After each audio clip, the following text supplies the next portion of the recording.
Daily taste the daily. అసలే ఓడిపోయిన బాధలో ఉన్న పార్టీకి పంచ్ల మీద పంచ్లు పడుతున్నాయా? ఎద్దు పుండును కాకి పొడిచినట్టుగా సలుపుతోందా? బీఆర్ఎస్ టార్గెట్ గా కవిత చేస్తున్న తాజా కామెంట్స్ ని ఎలా చూడాలి? ప్రతిపక్షంగా బీఆర్ఎస్ విఫలమైందని స్టేట్మెంట్స్ ఇవ్వడం వెనుక ప్రత్యేక వ్యూహం ఉందా? అంటే అదేంటి? జూబ్లీహిల్స్ లో కారు బోల్తా కొట్టింది. కనిపించకుండా కాంగ్రెస్ వేసిన స్పీడ్ బ్రేకర్స్ దెబ్బకు పల్టీలు కొట్టుకుంటూ పడిపోయింది.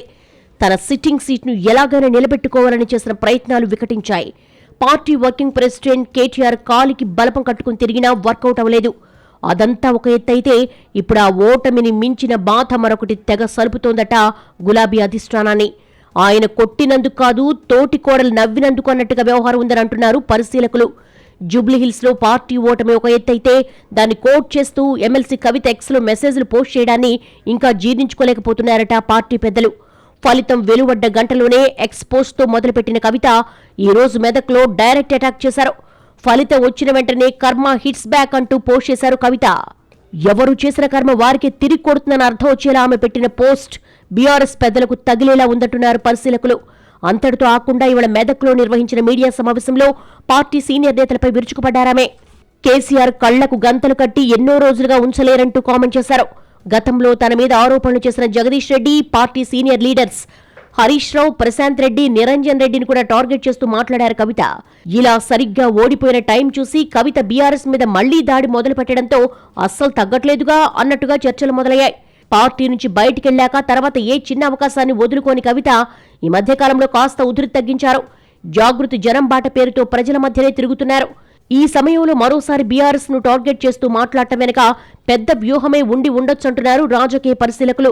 ప్రతిపక్ష పాత్ర పోషించడంలో బీఆర్ఎస్ ఫెయిల్ అయిందని, మెదక్లో అనడాన్ని ప్రత్యేకంగా చూడాల్సిందని అంటున్నారు. బీఆర్ఎస్ విఫలమైతే మేం ఆ పాత్ర పోషిస్తామని చెప్పడాన్ని ఆషామాషిగా గాలివాటపు మాటగా చూడకూడదన్నది విశ్లేషకుల అభిప్రాయం. ఇలా చెప్పడం వెనుక చాలా మ్యాటర్ ఉన్నట్టు అంచనా వేస్తున్నారు.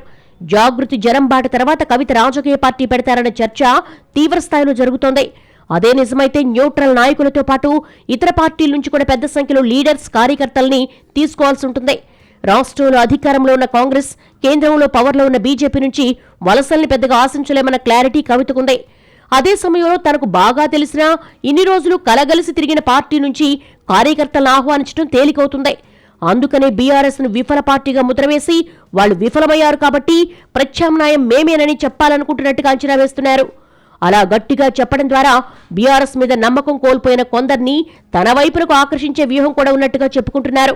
భవిష్యత్తు మనదేనని చెప్పడం ద్వారా తనతో ఉన్న వాళ్లలో భరోసా కల్పించే ప్రయత్నంలో కూడా ఉన్నట్టుగా తెలుస్తోంది.